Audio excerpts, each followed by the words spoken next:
Good morning बच्चों, फिर से स्वागत है आपका ऑनलाइन क्लासेज में। देखिए, हम बात कर रहे थे आपके 35 नंबर चैप्टर की। 35 नंबर चैप्टर के अंदर हमारे 2 टॉपिक और रहे हैं। उसके बाद में हमारा ये जो है वो कल चैप्टर पूरा हो जाएगा। इसमें हम आज का जो हमारा टॉपिक रहेगा गुणसूत्र एवं लिंग निर्धारण, अर्थात क्रोमोसोम एंड सेक्स डिटर्मिनेशन। ठीक है, सबसे पहले हम गुणसूत्र की बात करेंगे, उसके बाद में हम बात करेंगे किसकी, लिंग निर्धारण की बात जो है वो करने वाले हैं। गुणसूत्र आप सभी लोग जानते हो, मानव की एक कोशिका के अंदर कितने गुणसूत्र पाए जाते हैं? 46 गुणसूत्र पाए जाते हैं। कितने गुणसूत्र पाए जाते हैं? 46 गुणसूत्र जो है वो पाए जाते हैं। हम यहाँ पर गुणसूत्रों के बारे में विस्तार से तो नहीं पढ़ेंगे, लेकिन आपको ये पता होना चाहिए मानव की एक कोशिका में कितने गुणसूत्र पाए जाते हैं? 46 गुणसूत्र पाए जाते हैं। और जिस कोशिका के अंदर 46 गुणसूत्र पाए जाते हैं उस कोशिका को द्विगुणित कोशिका कहा जाता है। क्या कहा जाता है? द्विगुणित कोशिका बोला जाता है। और जिसमें 23 गुणसूत्र पाए जाते हैं उसे अगुणित कोशिका बोला जाता है। और गुणसूत्र जो हैं वही क्या करते हैं? लिंग का निर्धारण करते हैं। किसका निर्धारण करते हैं? लिंग का निर्धारण करते हैं। अर्थात उसमें लिंग निर्धारण का यहाँ पे मतलब है कि उत्पन्न नया जीव है वो नर होगा या मादा होगा, उसे क्या कहा जाता है? लिंग निर्धारण कहा जाता है। क्योंकि लिंग जो है वो 2 प्रकार के होते हैं, नर और मादा। जिसका निर्धारण है वो किसके द्वारा होता है? गुणसूत्रों के द्वारा होता है। तो इस प्रकार के गुणसूत्रों को लिंग गुणसूत्र कहा जाता है। भाई, जो गुणसूत्र लिंग का निर्धारण करते हैं उन गुणसूत्रों को क्या कहा जाता है? लिंग गुणसूत्र कहा जाता है। क्या बोला जाता है? लिंग गुणसूत्र बोला जाता है या सेक्स क्रोमोसोम बोला जाता है। सेक्स क्रोमोसोम जो है वो बोला जाता है। लिंग गुणसूत्र या सेक्स क्रोमोसोम जो है वो बोला जाता है। इसके अलावा समुच्चय के शेष गुणसूत्रों को, एक तो लिंग गुणसूत्र हो गया, दूसरा प्रकार लिंग गुणसूत्रों के अलावा जो गुणसूत्र होते हैं उनको अलिंग गुणसूत्र बोला जाता है। क्या बोला जाता है? अलिंग गुणसूत्र बोला जाता है या ऑटोसोम बोला जाता है। कक्षा 11 के अंदर मैंने आपको विस्तार से गुणसूत्रों के प्रकार जो हैं वो बताए थे, जिनमें एक तो सेक्सुअल क्रोमोसोम, दूसरा मैंने आपको बताया था कायिक गुणसूत्र या अलिंग गुणसूत्र, जिन्हें ऑटोसोम बोला जाता है। मानव के अंदर टोटल 46 गुणसूत्र होते हैं। कितने गुणसूत्र होते हैं? 46 गुणसूत्र होते हैं। तो अब हम जो बात करने वाले हैं मानव में लिंग निर्धारण की बात करेंगे। आज का जो हमारा मुख्य टॉपिक रहेगा वो क्या रहेगा? मानव में लिंग निर्धारण, अर्थात sex determination of sex determination in human. मानव में लिंग निर्धारण,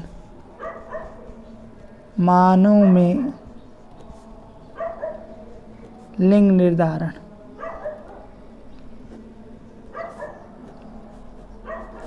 मानव में लिंग निर्धारण की हम इस वीडियो के अंदर बात करने वाले हैं कि मानव में लिंग निर्धारण है वो किस प्रकार से होता है। सबसे पहले हमने अभी पढ़ा कि मानव की प्रत्येक कोशिका में 46 गुणसूत्र होते हैं। तो हम मान के चलते हैं कि एक कोशिका के अंदर कितने गुणसूत्र होते हैं? 46 गुणसूत्र होते हैं। इससे पहले रिप्रोडक्शन जो यूनिट थी उसके अंदर पढ़ के आ चुके हैं कि मेल गेमिट और फीमेल गेमिट, मेल गेमिट और फीमेल गेमिट होते हैं जो अगुणित होते हैं। जो क्या होते हैं? अगुणित होते हैं। अर्थात उनके अंदर 23 गुणसूत्र होते हैं और ये दोनों मिलकर किसका निर्माण करते हैं? जो दोनों मिलकर जाइगोट का निर्माण करते हैं। किसका निर्माण करते हैं? जाइगोट का, जो क्या होता है? द्विगुणित होता है। मानव जो नर युग्मक है उसको स्पर्म बोला जाता है। क्या बोला जाता है? शुक्राणु। और जो मादा गैमिट है या मादा युग्म का है उसको क्या बोला जाता है, अंडाणु या ओवेल बोला जाता है। ये अगुणित थे, ये दोनों मिलकर शुक्राणु और अंडाणु मिलकर द्विगुणित युग्मनज या जाइगोट का निर्माण करते हैं। इनके अंदर कितने गुणसूत्र होते हैं, युग्मनज के अंदर 46 गुणसूत्र होते हैं।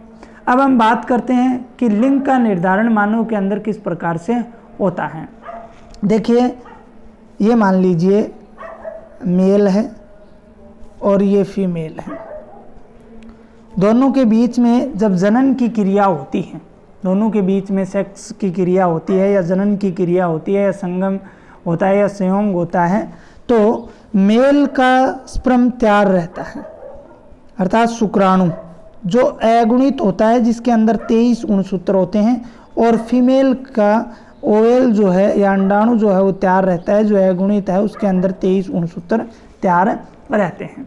अब बात करते हैं कि लिंग गुणसूत्र कौन से होते हैं, सेक्स क्रोमोसोम कौन से होते हैं, क्रोमोसोम कौन से होते हैं और एसेक्स क्रोमोसोम कौन से होते हैं। 46 में से सेक्स क्रोमोसोम दो प्रकार के होते हैं, एक तो मेल और एक फीमेल। मेल सेक्स क्रोमोसोम की संख्या 2-2 होती है, मानव में चाहे नर हो चाहे मादा हो, इनमें 2-2 होती है।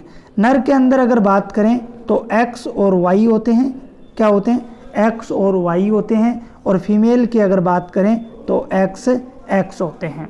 फीमेल के अंदर क्या होते हैं, XX होते हैं। बाकी ऑटोसोम गुणसूत्रों की बात करें तो वो कितने 44 क्या होते हैं, बराबर होते हैं। 44 क्या होते हैं, बराबर होते हैं, जो संरचनात्मक कार्य करते हैं, शरीर की किसकी संरचना का निर्माण करने वाले होते हैं। तो यहाँ पे अगर हम बात करें तो मेल के अंदर अगर बात करते हैं तो 44 प्लस क्या हो जाएंगे, XY, तो टोटल 46 हो गए। और इधर अगर बात करते हैं तो 44 प्लस कितने हो गए, XX, तो ये भी क्या हो गए, 46 हो गए। अब इनको हम अलग अलग करते हैं, तो अलग अलग करेंगे तो कितने कितने हो जाएंगे, 22 प्लस X और इधर हो गया 22 प्लस Y, ये इसके युग्मक हो गए। इसके युग्मकों की अगर बात करते हैं तो ये कितने हो गए, इसकी बात करते हैं तो 22 प्लस X फीमेल के अंदर और 22 प्लस X। अब इनका जब आपस में संयोग करवाते हैं, क्या करवाते हैं, संयोग कराते हैं, तो 50% पुत्र और 50% पुत्रियां प्राप्त होंगी। देखिए किस प्रकार से होती हैं। इस 22X को इसके साथ क्रॉस करवाते हैं तो आ गया 44 प्लस XX। अब इसके साथ कराते हैं तो आ गया 44 प्लस XX। अब इसके साथ करवाते हैं तो 44 प्लस XY, और अब इसके साथ करवाते हैं तो 44 प्लस XY। तो अब देखिए हमें ये इस प्रकार से लिंग निर्धारण करवाने पर ये क्या है, पुत्री, ये भी पुत्री, ये पुत्र XY है, ये भी पुत्र, क्योंकि इनके अंदर XY हैं तो ये पुत्र होगा। इनके अंदर लिंग निर्धारण किस प्रकार का होगा, नर प्रकार का, और इनके अंदर किसका होगा, मादा प्रकार का। तो 50% पुत्री और 50% क्या है, पुत्र प्राप्त होते हैं। तो सेक्सुअल डिटर्मिनेशन इस प्रकार से मानव के अंदर होता है, जिसमें 50% पुत्र होते हैं 44 प्लस XY, और 50% क्या होती हैं, पुत्रियां होती हैं 44 प्लस XX। तो इस प्रकार से मानव के अंदर जो है वो लिंग का निर्धारण होता है। बिल्कुल इजी सा टॉपिक है, आपको ध्यान इतना ही रखना है कि X और XX तो होते हैं मादा के, और XY किसके होते हैं, नर के। और इन्हीं लिंग गुणसूत्रों के द्वारा क्या है, लिंग का निर्धारण जो है वो किया जाता है। अगर हम बात करें, एक महत्वपूर्ण प्रश्न ये उठता है कि हम लोग हमेशा ही जो समाज है वो पुत्र या पुत्री होने का जो जवाबदेह है वो किसे मानता है, मादा को मानता है। किसको मानता है, मादा को। लेकिन ये गलत है। हमेशा ही याद रखना, लिंग का निर्धारण जो है वो नर गुणसूत्रों द्वारा ही होता है, क्योंकि XX मादा होती हैं और XY नर होता है। इनमें से अगर X के साथ मिलेगा तो पुत्री होगी, लेकिन जब X जो है वो Y के साथ मिलेगा तो पुत्र होगा। और Y गुणसूत्र जो है वो किसके अंदर उपस्थित होता है, नर के अंदर या नर के शुक्राणु के अंदर उपस्थित होता है। किसके अंदर उपस्थित होता है, नर के शुक्राणु के अंदर उपस्थित होता है। इसलिए हमेशा ही लिंग का निर्धारण मानव में किसके द्वारा होता है, नर के द्वारा होता है। इसमें मादा का किसी प्रकार का रोल नहीं होता है। शुक्राणु में उपस्थित Y गुणसूत्र अगर X के साथ मिलता है तो पुत्र होगा, और अगर मानव के शुक्राणु में उपस्थित X मादा के X के साथ मिलता है तो क्या उत्पन्न होगी, पुत्री उत्पन्न होगी। तो ये समाज में जो भ्रमित धारणा है ये नहीं होनी चाहिए। हमेशा ही जो पुत्र या पुत्री का निर्धारण किसके द्वारा होता है, नर में जो शुक्राणु होते हैं उस शुक्राणु में उपस्थित XY के कारण ही होते हैं, जिसमें मादा का किसी प्रकार का कोई रोल नहीं होता है। तो ये था मानव में लिंग निर्धारण। इसके बाद में हमारे हमारा 2 टॉपिक और रहे हैं जो कल वाले वीडियो के अंदर पूरे हो जाएंगे। एक तो बहुप्रभाविता और दूसरा है बहुजीनी या मात्रात्मक वंशागति। दोनों कल वाले वीडियो के अंदर कंप्लीट हो जाएंगे। तो ये नर जो मानव में लिंग निर्धारण था, इम्पोर्टेंट है, हर बार परीक्षा के अंदर पूछा जाता है। आप लोग 10वीं क्लास में भी इसके बारे में पढ़ चुके हो।